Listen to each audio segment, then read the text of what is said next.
मुंबईत राहणाऱ्या आमिर काझी या तरुणाने संविधान रेल डिब्बा नावाची संकल्पना साकारली।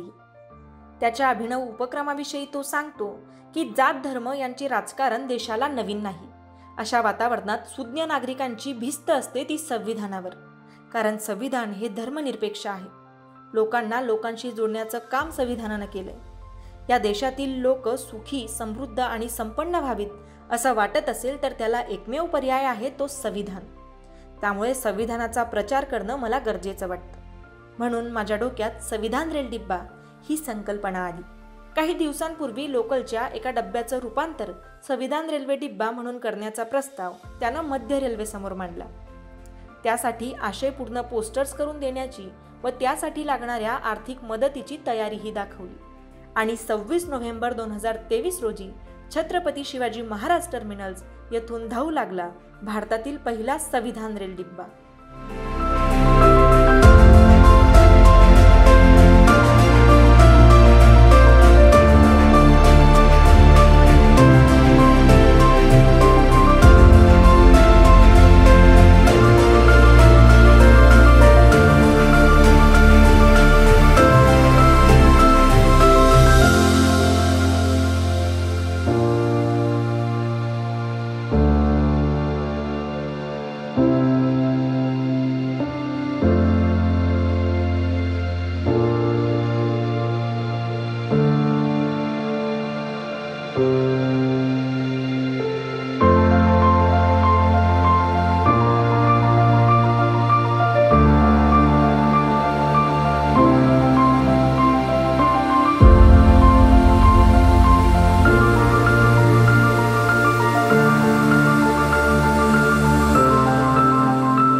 या संविधान रेल डिब्बामध्ये संविधान सभा, मसुदा समिती, संविधानाची निर्मिती, संवैधानिक मूल्ये, मूलभूत हक्क, मूलभूत कर्तव्ये यांबाबतच्या माहितीची पोस्टर्स लावण्यात आली आहे। या डब्यातून प्रवास करणाऱ्यांना राज्यघटना जाणून घेणं सोपं जावं अशा पद्धतीनं या पोस्टर्समध्ये भारतीय संविधानातील मूल्यांची रचना चित्रांच्या माध्यमातून करण्यात आली।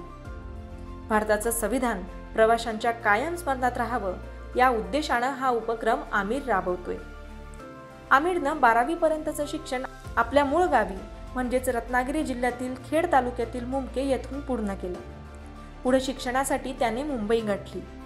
मुंबईत अंजुमन ए इस्लाम मधून BCom आणि MCom पूर्ण करत असताना तो NSS सोबत जोडला गेला। माणूस म्हणून समाजाचं आपण काहीतरी देणं लागतो याची जाण त्याला NSS मध्ये झाली। 2018 साली मी संविधान प्रचारक लोकचळवळीला जोडून घेतलं। तेव्हापासूनच माझं संविधानाचा अभ्यास सुरू झाला। संविधान कळत न कळत प्रत्येक क्षणी आपल्या जगण्याशी जोडलेलं आहे। आज मी संविधानामुळेच स्वाभिमानाने जगू शकतो। मी माझं शिक्षण पूर्ण करू शकतो। मला जे हवं ते मी मिळवू शकतो। संविधानाने आपल्याला खूप सारे अधिकार दिलेले आहेत। त्याचबरोबर आपल्या अधिकारांचं आणि मूल्यांचं संरक्षण सुद्धा भारतीय संविधानच करतं।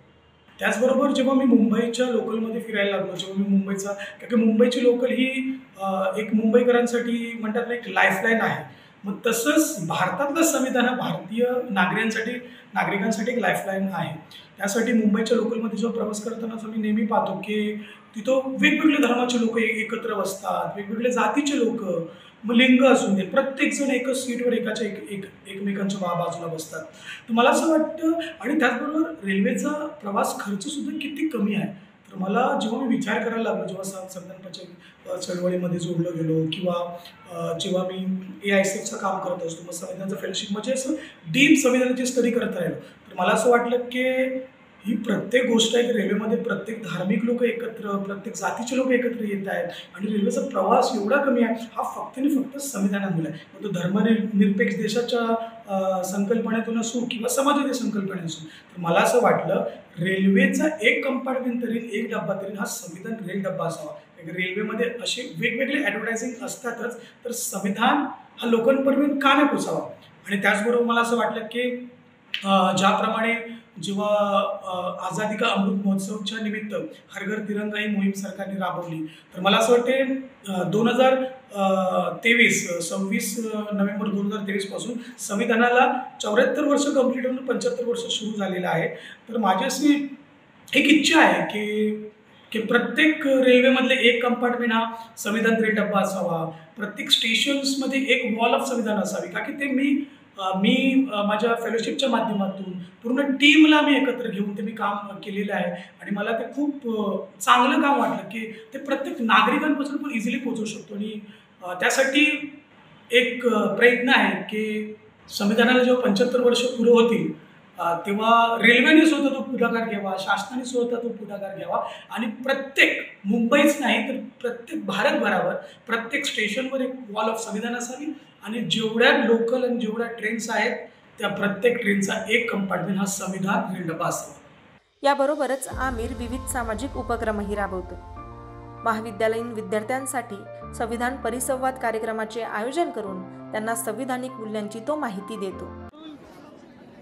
गीत के माध्यम से संवाद साधने की कोशिश करते हैं कि किस तरीके से हम लोग को भारत चाहिए और आज की व्यवस्था कैसी है.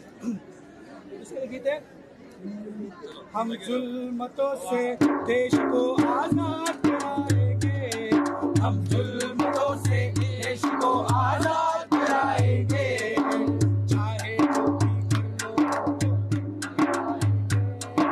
चाहे जो भी कर लो हम तो बढ़ते जाएंगे.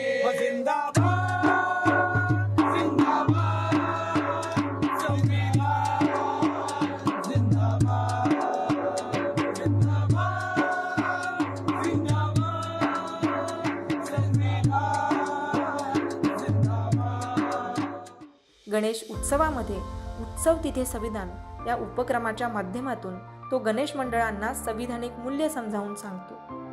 मुस्लिम महिलांसाठी त्याने संविधानिक मूल्य, इस्लाम व महिलांचे अधिकार या विषयावर कार्यशाळाही आयोजित केल्या आहेत. एज्युकेट दारूखाना या उपक्रमांतर्गत तो शालेय मुलांबरोबर संविधानिक मूल्यांवर चर्चा करतो.